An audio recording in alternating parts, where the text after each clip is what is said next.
Episode के शुरुआत में जिंग मिका के लिए सूप बनाता है और उसका इंतजार करने लगा। लेकिन आज मिका की नाइट शिफ्ट होती है, तो वो जिंग को कॉल करके इन्फॉर्म करती है कि वो घर नहीं आ सकती। जो सुनकर उसने सूप उठाया और क्याव के घर पहुंच गया।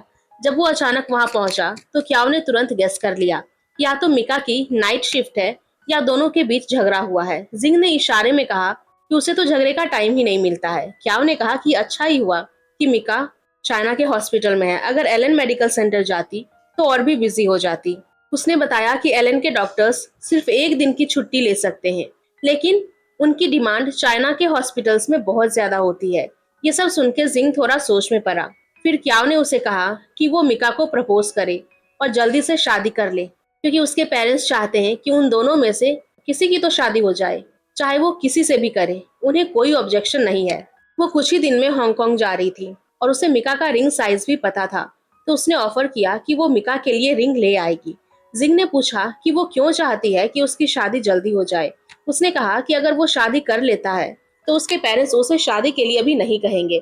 उसका शादी का अभी कोई प्लान नहीं है। जिंग डॉक्टर शाव का नाम लेके उसे टीज करने लगता है। 2-3 दिन से मिका और जिंग की मुलाकात नहीं हुई थी। मिका अभी तक उसे ये भी नहीं बता पाई थी कि वो एलन मेडिकल सेंटर जाने वाली है। जितना लेट हो रहा था उसे बताने के लिए, उसका टेंशन उतना ही बढ़ता जा रहा था। उसने जिंग को रात में मिलने बुलाया ताकि बात कर सके। रात को मिका और रुआन साथ घर आए। रुआन को पता है कि मिका अब्रॉड जाने वाली है और वो वरीड थी कि आज रात मिका जिंग को बताने वाली है। वो थोड़ा इमोशनल हो सकता है। उसने मिका को थोड़ा कंफर्ट किया और वेनबो के पास चली गई। दूसरी ओर डॉक्टर शाव क्याओ के घर आए और कहा कि उसे चाइना में ही एक फ्लैट लेना है, क्योंकि अब जहां वो रहता था उसे घर का ऑनर उसे फ्लैट को रेनोवेट कराना चाहता था। वो चाहता था कि क्याव भी उसके साथ सैटरडे को फ्लैट देखने चले। क्याव ने कहा कि वो कैसे चल सकती है, जिसपे वो कहता है क्यों। वो चाहता है क्याव और वो साथ में रहे, तो क्याव को भी फ्लैट पसंद आना चाहिए। जो सुन के क्याव ने कहा कि वो इतना भी क्लोज फ्रेंड नहीं है जो साथ में रहे। जिसपे डॉक्टर शाह ने उसे अपनी दिल की बात कही और कहा कि अगर 7 साल पहले उनका ब्रेकअप नहीं होता तो वो आज भी साथ होते, और अगर वो पास्ट में जा सकता है तो वो उस वक्त को रोक लेता। क्या वो इमोशनल हो गई। डॉक्टर शाह ने उसके फोरहेड पर किस किया और दोनों गले लग गए। पुलिस स्टेशन में जब रुआन गेम खेल रही थी तभी अचानक वेनबो ने एक रिंग निकाली और घुटने पर बैठकर रुआन को प्रपोज किया और कहने लगा कि वो उसे बहुत लंबे समय से प्यार करता है। उसने ही उसे प्यार करना सिखाया है और प्यार की वैल्यू समझाई। रुआन इमोशनल हुई और बिना किसी डाउट के प्रपोजल एक्सेप्ट कर लिया। इधर क्याओ को पता चला कि डॉक्टर शाओ ने मिका को एलन मेडिकल के लिए रिकमेंड किया है, तो वो गुस्सा हो गई। उसे लगा कि डॉक्टर शाओ ने जिंग का और उसके इमोशंस का ख्याल नहीं रखा है। अभी तो दोनों का रिलेशनशिप अच्छा चल रहा था। जिंग वापस घर ही आ रहा था और मिका को प्रपोज करने के लिए बहुत खुश थी। तभी क्याओ ने उसे कॉल किया और अपने घर बुला लिया। उसे लगने लगा कि उसके और डॉक्टर शाओ की तरह कहीं उनका ब्रेकअप भी ना हो जाए। मिका अभी तक जिंग से नहीं मिली थी और जब वो जिंग के रूम में गई तो वहां उसे एक रिंग बॉक्स टेबल पे रखा मिला, जो जिंग ने क्याओ की हेल्प से मिका को प्रपोज करने के लिए खरीदी थी। लेकिन मिका को लगा कि शायद ये वही रिंग है जो वेनबो रुआन को देना चाहता था। तभी रुआन को वीडियो कॉल आया और उसने उसे अपनी रिंग प्राउडली दिखाई, जो देखकर मिका को तुरंत समझ आया कि उसके पास वाली रिंग उसके लिए है। उसने रुआन को कॉन्ग्रेचुलेशंस कहा और कॉल रख दिया। अब उसका मन और भी इमोशंस से भर गया। एक तरफ खुशी थी, दूसरी तरफ गिल्ट और टेंशन कि वो जिंग को अभी तक अपने एलन मेडिकल जाने के बारे में बता नहीं पाई। जिंग के आते ही डॉक्टर शाव ने जिंग को सब बता दिया और कहा कि ये चांस मिका के करियर के लिए बहुत अच्छा है, उसे उसका साथ देना चाहिए। जिंग ने कहा लेकिन मिका ने उसे इस बारे में कुछ भी नहीं बताया है। डॉक्टर शाव ने कहा कि वो इसीलिए क्योंकि उसे लगता है कि वो प्राइमरी इलेक्शन पास नहीं कर पाएगी, लेकिन उसने पास कर लिया और अब उसे इंटरव्यू के लिए अब्रॉड जाना होगा। 2 साल का कोर्स है। अगर मिका ने अच्छा किया तो वो आगे के 3 साल के लिए भी अप्लाई कर सकती है। ओवरऑल 5 साल तक जिंग और वो दूर रहेंगे। जिंग ने कहा कि वो इस बारे में मिका से खुद ही बात करेगा और वहां से चला गया और मिका के फ्लैट के बाहर रुक गया। मिका ने भी डिसाइड किया कि वो अभी बाहर जाके जिंग को सब कुछ बता देगी, लेकिन जब तक उसने दरवाजा खोला जिंग ऑलरेडी वहां से जा चुका था। तभी वहां क्याओ और डॉक्टर शाव आ गए। डॉक्टर शाव को देखकर मिका समझ गई कि जिंग को सब पता चल गया है। मिका तुरंत नीचे भागी और जिंग को पकड़ लिया और कहा कि वो एलन मेडिकल सेंटर नहीं जाएगी। जिंग ने कुछ नहीं कहा, बस उसे गले लगा लिया। घर पहुंच के दोनों ने शांत मन से बात की। मिका ने कहा कि वो उसके लिए अपना सपना छोड़ने को रेडी है। जिंग ने उसका हाथ पकड़ के कहा कि वो उसके सपनों के बीच नहीं आएगा, वो जा सकती है, वो उसका हमेशा साथ देगा। फिर मिका ने रिंग निकाली और उससे पूछा कि क्या ये रिंग उसके लिए ही थी। जिंग ने बताया कि वो उसे प्रपोज करने वाला था, लेकिन अब सब बदल गया है। तो मिका ने खुद उसे प्रपोज किया और पूछा कि क्या वो उससे शादी करेगा, और फिर कहा कि जब वो वापस आएगी तब प्रॉपर प्रपोजल करना। अगले दिन रुआन मिका के साथ एक ब्राइडल शॉप में वेडिंग ड्रेस ट्राई कर रही थी। उसने और वेनबो ने शादी की डेट डिसाइड कर ली थी। वेनबो के फादर की तबीयत ठीक नहीं थी, इसीलिए सेरेमनी उसके होम टाउन में रखी, लेकिन जियानिंग में फोटोशूट और छोटी सी रिसेप्शन पार्टी रखी, सिर्फ दोस्तों और कलीग्स के लिए। वेनबो और जिंग अभी तक नहीं आई थी, तो रुआन ने मिका से कहा कि वो भी एक वेडिंग ड्रेस ट्राई कर ले। जब वेनबो और जिंग ब्राइडल शॉप पहुंचे, तब जिंग ने मिका को वेडिंग ड्रेस में देखा तो वो बिल्कुल स्टन रह गया। रुआन और वेनबो वहां से निकल गए। जिंग ने कहा कि उसे रिग्रेट हो रहा है कि उसने मिका को अब्रॉड जाने की परमिशन क्यों दी। उसने एंगेजमेंट रिंग को एक नेकलेस पेंडेंट में बदल दिया था और मिका के गले में पहना दिया और कहा कि वो जा सकती है, लेकिन उसके फियांसे बनकर जाना पड़ेगा। मिका ने खुशी से हाँ कहा। कुछ दिन बाद रुआन पुलिस स्टेशन पहुंची वेनबो के साथ वेडिंग फोटोशूट के लिए। फिर मिका ने ये फोटोज हॉस्पिटल में नर्सेस को दिखाए। सब एक्साइटेड हो गई और गॉसिप करने लगी कि मिका और जिंग की शादी कब होगी। लेकिन मिका जिंग से दूर जाने को लेकर उदास थी, जो डॉक्टर शाव ने नोटिस किया। उसने मिका को कंफर्ट किया और अपने और क्याओ के पास्ट के बारे में बताया कि अगर वो दोनों भी इन दोनों की तरह एक दूसरे को समझ पाते तो शायद आज अलग ना होते। मिका को थोड़ा अजीब लगा क्योंकि डॉक्टर शाव यूजुअली इतना एक्सप्रेसिव नहीं होते। तब उसे समझ आया ये सब वो इसीलिए कह रहा है ताकि मिका ये बात क्याओ तक पहुंचाए। और जब डॉक्टर शाव ने देखा कि मिका उनकी बात समझ गई है तो वो रिलीव्ड हो गया। शाम को मिका ने क्याओ से मिली और बातों बातों में उससे डॉक्टर शाव के बारे में बताया। क्याओ समझ गई कि डॉक्टर शाव मिका के थ्रू उससे माफी मांग रहा है। उसने मिका को बताया कि उसका लास्ट झगड़ा मिका को एलन मेडिकल के लिए रिकमेंड करने की वजह से हुआ था, लेकिन अब वो एक्चुअली रिलीफ थी कि मिका और जिंग का ब्रेकअप नहीं हुआ है और दोनों ने अपनी फीलिंग्स क्लियरली एक्सप्रेस की। क्याओ ने बताया कि पहले वो और डॉक्टर शाव अपने ईगो के चक्कर में अपने इमोशंस कभी एक्सप्रेस ही नहीं कर पाए और इसीलिए उनका ब्रेकअप हो गया था। फिर उसने मिका और जिंग के प्यार को इनकरेज किया कि उनका प्यार स्ट्रांग है, उन्हें हैप्पी एंडिंग जरूर मिलेगी। बाद में क्याओ ने खुद ही इनिशिएटिव लिया और डॉक्टर शाव को कॉल किया और कहा कि दोनों घर देखने सैटरडे को चलेंगे, मतलब कि उसने उससे माफ कर दिया। इधर वेनबो और रुआन ने एक simple wedding reception party arrange किया। दोनों ने अपनी अपनी इमोशनल स्पीच शेयर की और गेस्ट और सभी ने मिका और जिंग को भी टोस्ट करने को कहा। दोनों ने क्रॉस कप्ड वाइन पी। सब चीयर कर रहे थे। लीनियन और बाकी लोग वेनबो को टोस्ट पे टोस्ट करवाने लगे, हैप्पी मैरिड लाइफ के नाम पे। कुछ देर बाद रुआन अपने पति को प्रोटेक्ट करने वहां आई और सब वहां से भेज दिया। फिर वेनबो ने उसका हाथ पकड़ा और उसे आई लव यू कहने लगा और उसे इस अनफेमिलियर सिटी में एक घर देखने के लिए। रुआन की शादी के बाद मिका अपनी ट्रेनिंग के लिए अब्रॉड चली गई और जिंग चाइना में ही टाइगर असॉल्ट टीम की ट्रेनिंग और मिशन में बिजी हो गया। जिंग ने अपने घर में एक कैलेंडर बनाया जिसमें वो हर दिन काउंट करके टिक करने लगा कि वो मिका को कितना मिस कर रहा है। जब टाइम मिलता दोनों सिर्फ वीडियो कॉल्स के जरिए बात कर पाते थे। एक कॉल में मिका ने बताया कि वो अगले महीने चाइना वापस आ रही है क्योंकि उसके मेंटर डॉक्टर स्मिथ के साथ उसे एक मेडिकल फोरम अटेंड करना है ट्रांसलेशन में हेल्प करने के लिए। ये सुनकर जिंग बहुत खुश हुआ क्योंकि अब फाइनली 2 साल बाद उनकी मुलाकात होने वाली थी।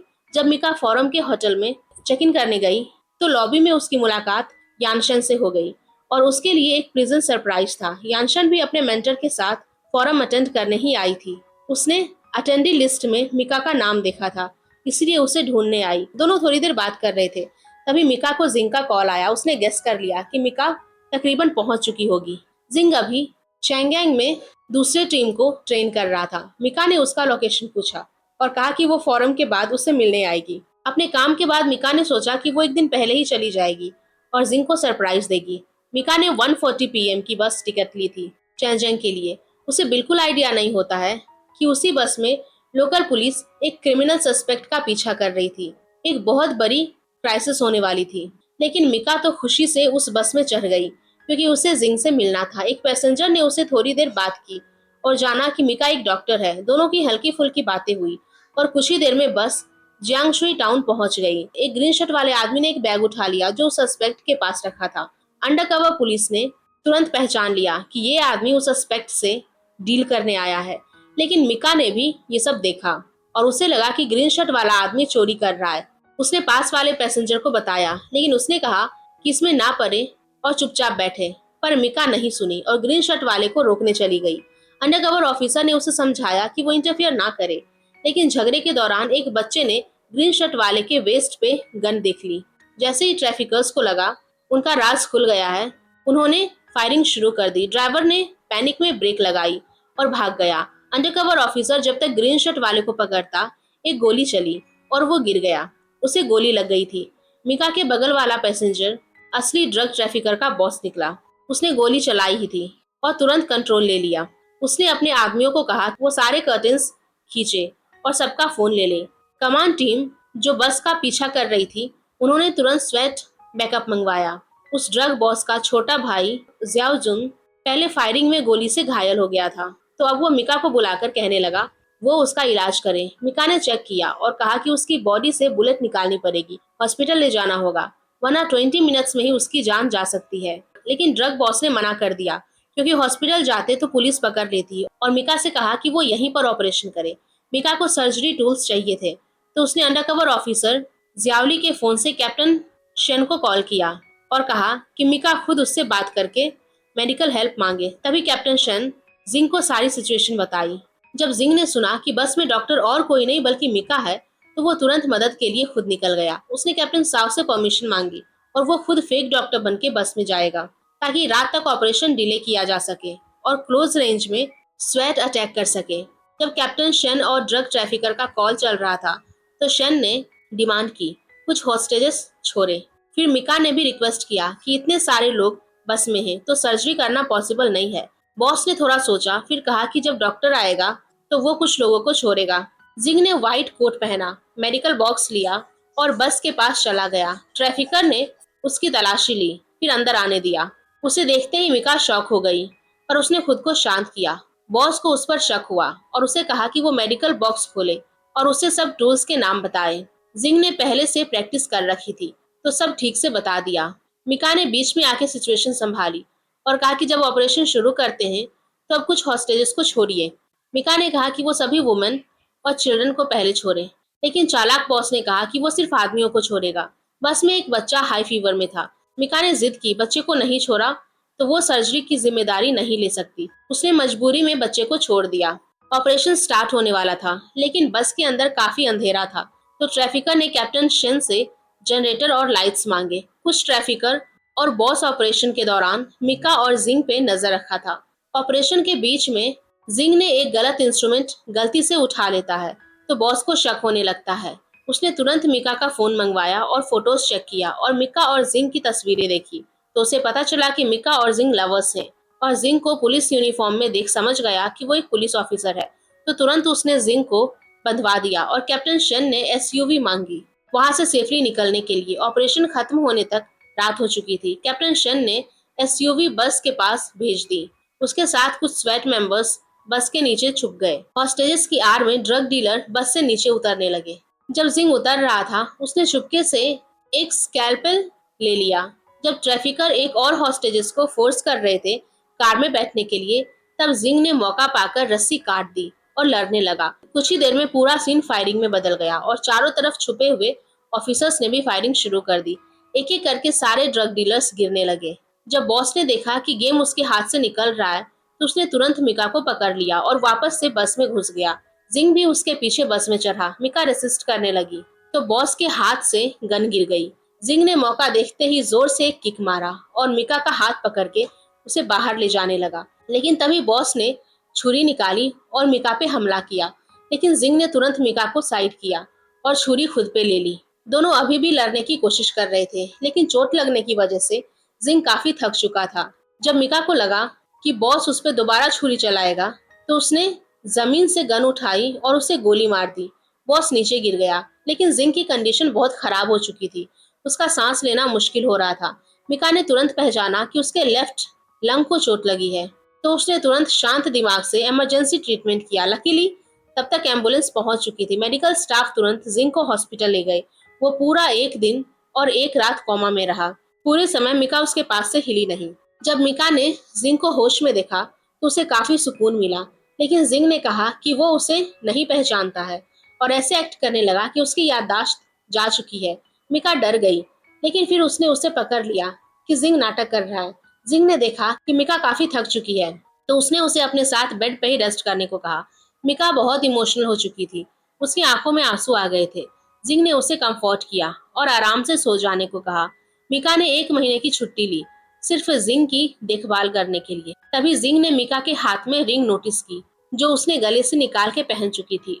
उसे याद आया कि जब उसे एम्बुलेंस में लाया जा रहा था, तब मिका ने कहा था कि वो इस बार सिर्फ उसके लिए वापस आई है और उसके जागते ही वो उससे शादी करना चाहती है। इसी दौरान क्याओ और डॉक्टर शाओ की एंगेजमेंट भी हो चुकी थी। जब दोनों यिकियान के लिए वेडिंग गिफ्ट लेने गए, तो डॉक्टर शाओ ने अचानक से उसे शादी के लिए प्रपोज कर दिया और डायरेक्टली कहा कि वो दोनों कल ही सिविल अफेयर्स ब्यूरो चलते हैं और मैरिज रजिस्टर करवाते हैं। क्याओ ने हाँ कह दिया। दूसरी तरफ यानशन चाइना वापस आई और एक दिन सडनली कन्वीनियंस स्टोर में उसकी मुलाकात ताओ से हुई। यानशन ने फील किया कि ताओ अब तक उसे प्यार करता है। यानशन ने डिसाइड किया कि वो फिर से रेंजिंग हॉस्पिटल में ही काम करेगी। दूसरी ओर रुआन और वेनबो भी अपनी लाइफ में बहुत खुश थे और उनकी फैमिली भी कंप्लीट हो गई क्योंकि रुआन प्रेग्नेंट थी। इधर जिंग और मिका एक ओवरसीज ट्रिप के लिए पैकिंग कर रहे थे। जिंग ने 1.5 ईयर से एक दिन भी छुट्टी नहीं ली थी, बस इस ट्रिप के लिए। पैकिंग करते वक्त उसने देखा कि मिका ने अपनी वेडिंग रिंग टेबल पे छोड़ दी है। उसने चुपके से उस रिंग को अपने पॉकेट में डाल लिया। जब मिका रिंग ढूंढ रही थी, उसने कहा कि नहीं मिल रही है तो बाद में ढूंढ लेते हैं। फिर बहाने से उसने मिका को पुलिस स्टेशन ले गया और ट्रेनिंग बेस के पास रुककर दोनों बातें करने लगे। बातें करते करते जिंग ने पूछा कि क्या उसे याद है वो हाई अल्टीट्यूड रैपलिंग टेस्ट में फेल हो गई थी। मिका मुस्कुराई और कहा कि हाँ, वो हवा में ही बेहोश हो गई थी। जिंग ने पूछा कि वो अब दोबारा रैपलिंग ट्राई करेगी और उसे तुरंत ऊपर रूफटॉप पे ले गया। रूफटॉप पे दोनों अपनी पुरानी यादें ताजा करने लगे। इसी बीच जिंग ने उसे नीचे देखने को कहा। मिका ने नीचे देखा तो उसके लिए जिंग की तरफ से एक गार्ड प्रपोजल रेडी था। जिंग ने उसे प्रपोज किया और पूछा कि क्या वो उससे शादी करेगी। वो उसकी जिंदगी का सबसे बड़ा गिफ्ट है, जिसमें मिका ने कुछ कहने के बजाय जवाब में उसे किस कर दिया। फिर नीचे का सीन दिखाया जाता है। जब जिंग मिका को लेके रूफ टॉप पे गया था, तब उसकी पूरी टीम वेनबो और रुआन सबने मिलके जिंग के कहने पर मिका के लिए उसका प्रपोजल रेडी किया था। जिंग और मिका रात का सुंदर नजारा देख रहे थे। जिंग ने कहा कि उसे कभी कभी गिल्टी फील होता है कि उसने एक पुलिस फोर्स चुना। इस वजह से वो कभी मिका को अपनी फर्स्ट प्रायोरिटी नहीं रख सकता है। मिका ने बताया कि उसे पता है वो सिर्फ उसे नहीं, इस पूरी सिटी को प्रोटेक्ट करता है। मिका ने कहा कि वो हर बार पूरा एक्सेप्ट नहीं कर पाती है, लेकिन अब वो उसे और उसकी ड्यूटी को समझने लगी है और उसे लाइक और प्यार करना रोक नहीं सकती। ये सुनकर जिंग खुश हुआ और उसे टाइटली हग किया। मिका ने कहा कि जिंदगी कल फिर से चलेगी, लेकिन जितने भी प्रॉब्लम्स आए, जब तक वो दोनों एक दूसरे के साथ हैं, सब सॉल्व हो जाएगा। दोनों अपने रोल्स में चमकते रहेंगे, एज अ डॉक्टर और एज अ पुलिसमैन। एंड इसी के साथ ये ड्रामा यहीं पर खत्म हो जाता है। तो गाइज, अगर आप लोगों को ये ड्रामा पसंद आई होगी तो प्लीज वीडियो को जरूर लाइक करिएगा और ऐसे ही और भी ड्रामास के लिए प्लीज हमारे चैनल को सब्सक्राइब कर लें। Thank you.